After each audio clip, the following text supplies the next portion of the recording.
amanya yense yekolera itongwa mugamba mutya baganda bange ne banninaze nabasuubiza okujja okuba ku lugero lw'omupakasi gwe bayita Kasule eyava e Rwanda najja ku mutala gwaffe gwe bayita Butambala n'atandika okukola ekipakasi.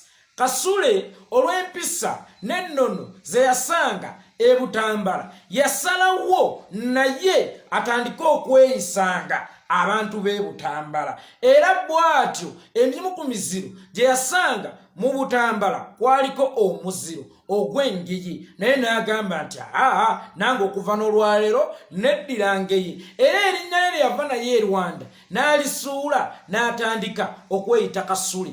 Kasule yapakasa naye nga si yali awo nti afuna nnyo, yali musajja mujagujagu ate yali musajja mulimbirimbi yeerimbika mu kubeera omwogezi omulungi ng'ayogera ku bukulembeze oba obufuzi bwa Butambala obubi n'atandika n'okulwanyisanga nakyemalira oba chairman ow'okumutala gwaffe Butambala eyali aluddeko ennyo era nga abatuuze b'e Butambala abafugisa mukono gwa kyuma. Munnange Kasule yayogeranga ensonga yattaanyanga ensonga n'ogamba nti yi omupakasi ono ate ebintu ng'atandise okubiraba ffe era emirundi mingi chairman w'okumutala gwaffe gwe bayita Butambala chairman oyo amanya ye Muzeeyi Kagugube yavangayo nnyo mwani Kasule n'agamba nti naye bannange omuntu yaggyibwa Kagugube kale teebereza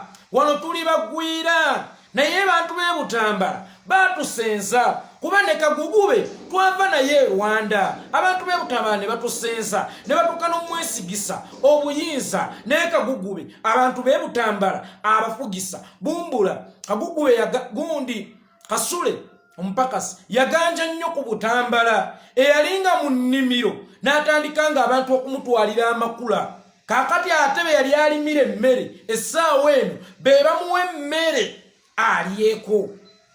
Kagugube yaganja nnyo n'atuuka n'okutondawo ekibiina kye yatuuma Zuukuka Butambala. Mu kibiina ekyo yalaga nnyo amaanyi mu kulwanyisa Muzeeyi Kagugube chairman ng'era ye mwogezi gwe tulina ku kyalo ayogera ebiruma abantu.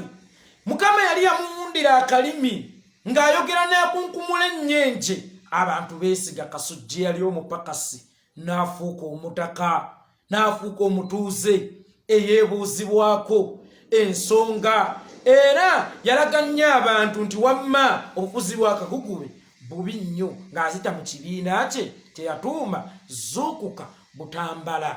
Munnange Kagugube munnange Kasujja ekintu banna Butambala kye batamanya nti wano yali ateegerawo kasente yali asika eyo kubanga mu kibiina kye kya Zuukuka Butambala yayambiramu abaana naye ng'ababbirako simanyanga bakwokyezza omuliro mujjamamu yakwokyezza omuliro nga Kagugube abaawo n'akusonderako sente nnyingi ennyo naye ekyasinga omumala abantu enviiri ku mutwe mubamu ku baana be yayamba bigambibwa nti Kasule yeegadanga omwana oyo naye amawulire tegafuluma kubuna ku mutala gwe bayita Butambala. Naye Kasule yali alinayo omwana ow'obuwala Kalaala gwe bayitanga Shivani.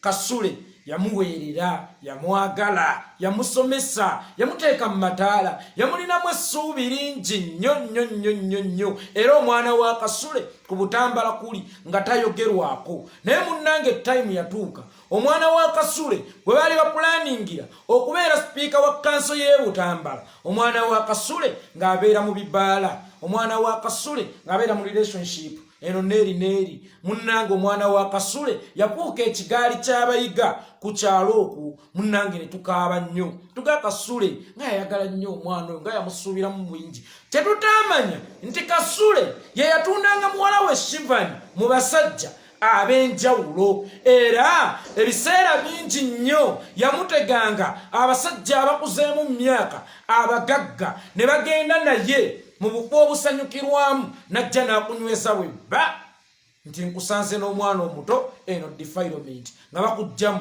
ze bakujjeemu. Lunaku lumu Kasule ekintu ekiteeka ku leve endala n'akwata muwalawe n'amuteeka mu tiketi ne balumba e South Africa n'amwambaza obugoye obw'obukete obusikiriza bukokonyo bujangu nkwekule nga bwakuyitako Shibani Kasule munnange toyinza kulema mugambako nti wuuyayi ate nga naye w'omugambirako wuuyayi akyuka bukyusi tyobadde ogamba ki zaddi. Era okukakkana nga mugenzi mu hotel room munnange oluba mutandika okweweweetamu nga zireeta Kasule n'abantu abalala nti wuuno atuusa ku mwana wange obuliisa maanyi eno defilement omwana wange tanneetuuka. Era okukakkana nga bakujjeemu ze bakujjeemu. Muzeeyi Kasule agenda okuva mu maserengeta ga Africa oba kite South Africa akomewe ku mutala e Butambala wamma nga babbye bawerako. Naye olunaku olwaleero Kasule eyalwanyisanga Muzeeyi Kagugube nti afuga bubi abantu.